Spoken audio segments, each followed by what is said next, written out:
My buddy Chris. Hello, everybody. Chris Campbell here. So tonight we have a special guest that is going to be joining us. We're doing a quick test of my podcast broadcast, and tonight we have a friend of mine that I've known for many, many years. His name is Leslie. He comes to us all the way from Greenwood, South Carolina. Me and Leslie have many years of experience in gunsmithing, shooting, hunting. We love guns, and we are for America. Everybody, welcome Leslie. Leslie, go ahead and say hello to everybody. How you doing, folks? All right, so Leslie, tell me the latest news that has happened to you this evening in Greenwood, South Carolina. Well, currently we have, as of right now, we have a multitude of police officers just across the road from us. We just had a shooting of not less than maybe an hour ago. 2 people dead, 30 rounds fired. Man, that is bad, yes. Can you, did anybody see anything, or do you know anything different since I talked to you earlier? No, I don't know nothing different than just the information that I got from my neighbors. Okay. So tell everybody a little bit about you and the gunsmithing and gun hunting and how you met me, if you don't mind. Well, that's an easy one. I met Chris when I was... Actually, I met Chris when I worked for Chick-fil-A back in, Lord have mercy, I think it was 2001. Oh, yes, I worked for Pam and Mr. Ball for many years. It was actually almost 17 years. Podcast stuff. Yeah.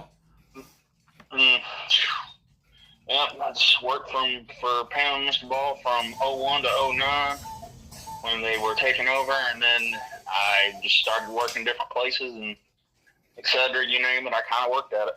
Right. And so me and you, we have an extensive history of going to machine gun shootings. You've actually shot a lot of my machine guns, Big Barrett, 50 caliber rifles. So tell everybody about your experience in shooting some of the exotic guns that I brought to the range. Well, one of the more exotic ones that you actually brought to the range at least I found kind of exotic was the 20 millimeter black powder cannon that you have. Yeah, exactly. That one actually was an eye catcher for everybody at Filson's gun range. Yeah. Another one that everybody wanted to pay money to shoot was the Lar Grizzly 50 caliber BMG that I used to shoot. I actually remember people wanting to pay like $5 just to shoot it. Shoot, let's see, what was it? I think there was one guy that paid you I think he handed you like $20 to fire 5 rounds. Oh, yeah, exactly. I remember that. Yeah, that was actually on a Sunday afternoon. Yeah. And then also, I remember one time we had a guy that wanted to shoot my 1919 belt-fed machine gun. Oh, yeah, that was one of my favorite guns that I had in my collection. Yeah, I remember that one quite well. The gentleman, I don't remember how much he was willing to pay you, but he was willing to pay you a pretty little penny for that one. Oh, yeah. What was your favorite gun that I had at the Filson firing range that we shot together? If I had to pick one, if I had to really, really pick one, I would have to say it would be the 470 Nitro Express. Oh, yeah. My elephant gun for my safaris, yes. Yeah, that would probably have to be my favorite. If I had to pick a second one, I would have to say the 20 millimeter black powder cannon. Oh, yeah, definitely. And I hate that I sold that thing. That was one of my favorite guns. Yeah, but I'm pretty sure it probably got expensive to shoot after a while. Oh, it was. It was like 15 to 30 rounds, or $30 a round to shoot. Yeah. I remember those days so well, and I always look back at those days because those are my most fondest days, is at the range shooting the exotic weapons that I had. Yeah, and I bring a few of my guns. I had, what was it? One young lady, she was wanting to shoot something, and I think she stopped by the little thing. I think I had my 357, my 270 out at the time. And yeah. She wanted to try the 357, and so I loaded it up for her, and she was, I think she was like this young blonde lady or something like that. I remember that. Yes, I remember that, because she was not so sure about a revolver at the time. Yeah, she heard something about the muzzle, like what was it? I think it was something about the flash from the the flash from the chamber where the round was. Right. Yeah. Like burn your hand or something like that. She had always heard that, and I had to show her that it wouldn't burn your hand when you fired it. Exactly. If you held the gun properly, it would not burn your hand. Exactly. And once I showed her that, she was pretty well happy to shoot it. And I think she fired I know she fired at least 2 cylinder full of rounds. Oh yeah. She fired at least probably 12 rounds total. I remember that day. Yeah. Yeah. Another gun that I really enjoyed and that I hate that I sold was my submachine gun, the M11 9mm by Cobra, that had the full suppressor and the retractable stock. That was my baby that I love shooting. Oh man, that thing had a 750 round minute cyclet rate. Yeah, the cyclet rate was that was a beast of a cyclet rate for a submachine gun. Oh yeah, and then my AR-15 machine gun that we shot that had the bump fire stock. I love that thing. Oh, man, that brings back some old memories. Yeah, it does. You ain't kidding on that one. And then the 37mm cannon that I owned, the Howitzer cannon. Oh, man, I wish I still had some of those things. That brings back old memories. Oh, you ain't kidding. It does. So talking about suppressors, tonight I have one that's interesting. This is a Llama. You'll see it on my YouTube video. I'm showing it right now. It's a Llama 380 1911 frame with a sound suppressor. This is actually the Acratech sound suppressor, Llama 380. And so you can pull it back, remove the clip, pull it in. This is what I keep in my shop at night when I'm working, because you never know what somebody may try to pull. So if you want to, Leslie, look it up on my YouTube video, and I'll also have this on my Facebook video soon. But this is, are you familiar with the Llamas?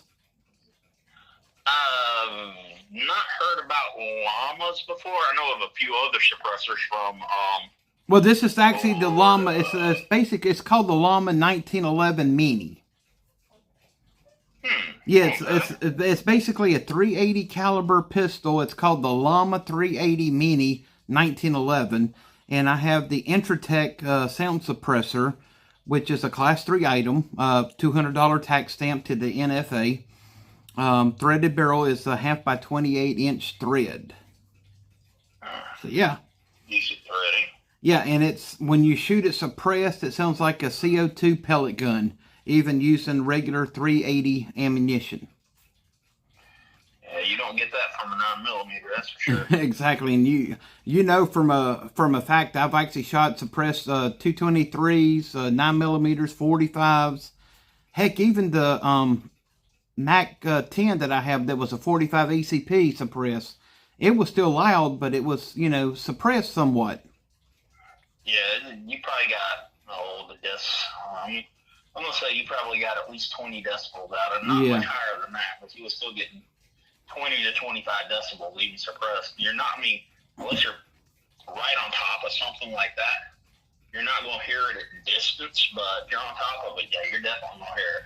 Exactly. But it's not going to burn out your eardrums like a 45, like a normal 45 would after multiple rounds of firing non-suppressed. Exactly. So we were talking earlier about the 500, what was the one that we were talking about earlier? I cannot remember that name. 500 Bushwhacker. Yeah, the Bushwhacker, yeah. So tell everybody, if you don't mind, tell everybody about my 500 Smith & Wesson that you fired and shot at the range, and tell me a little bit about what you think this one is compared to the 500 Smith & Wesson. Well, if you're going to put the 500 Smith and 500 Bushwhacker side by side, you're going to see for one, you're going to see the case size difference. 500 Bushwhackers based on the 505 Gibbs, which is a far bigger and far more powerful round than the 500 Smith. But since it's been necked down to be put into a revolver, it doesn't have the pressures of the rifle. Mm-hmm. The same spec pressures of the rifle. Right. But it's still a far cry stronger than the 500 Smith. You're talking 500 Smith. 500 Smith about 2,600 foot-pounds of muzzle energy. Exactly. Versus the 500 bushwhacker. Oh yeah. You're looking probably, I'm trying to recall correctly, on the muzzle energy of the bushwhacker. I think you're looking at somewhere around 3,800 to 4,000 foot-pounds. Yeah, and if you remember when I did my elephant hunt in Africa, I was using a 500 Nitro Express, and that thing is a whopper. Oh my God. Oh yeah, 500 Nitro Express is a whopper.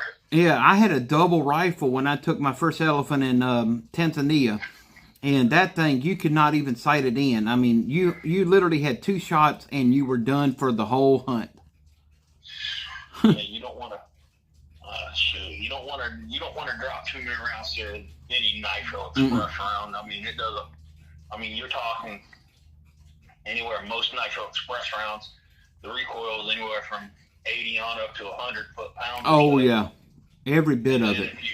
And then if you go into even the larger calibers, say like you crank it on up to, say maybe the what is that one? The 3-bore is the biggest I've ever shot. I had the 3-bore rifle that I shot, and my gosh, that was a nosebleed rifle. Yeah, not 500. The 700 Nitro Express is the same way. Yeah, that one that's called the T-Rex. Oh my gosh. Oh no, and there's videos on YouTube. Viewers, if you're out there, check it out on YouTube. You need to see that on YouTube. I've seen a 700 Nitro fired on YouTube. Mm-hmm. The gentleman that fired it, I can say this, it rocked his world. Oh, it does. Oh, definitely. And you definitely need a Band-Aid after shooting that thing. Oh. Band-Aid, you might as well get you sore put in a crush for a few weeks. Yeah, exactly. Oh, my goodness. Well, I wanted to say thank you so much. We're coming close to my end. We're doing a quick test of my podcast to get everything in order for January. This is my great friend Leslie, and he's going to be a part of our episode in January, talking more about his hunting experience in West Virginia, I think it is. Not West Virginia, Virginia. Virginia, okay. I've also hunted in South Carolina multiple times, mainly just doing whitetail and varmints here and there, as well as turkey. Okay, and so we'll definitely have you back on the episode in January. Until then, everybody say hello to Leslie, and Leslie say goodbye to everybody. Y'all have a good night, and thank you very much for having me, Chris. You're more than welcome, and thank you so much for being on part of my show, and you have a wonderful evening, sir. You too. Thank you. All right, bye-bye.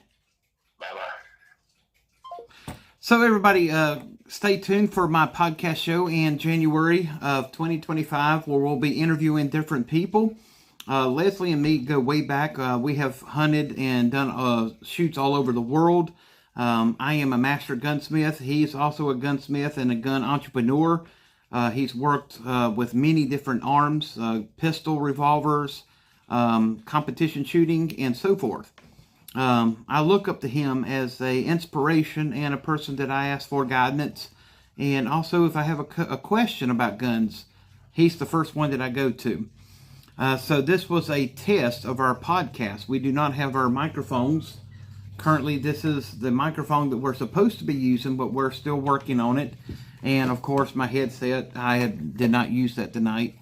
We're working off of 2 different mixers at the moment, so we're trying to get everything hooked up, working with the live feed from different phone medias. So that's our first step. And then we have our mixer board here where we can do the editing and so forth. So please stay tuned for that. And I hope you enjoyed this little conversation about guns and gunsmithing. Until next time, may God bless.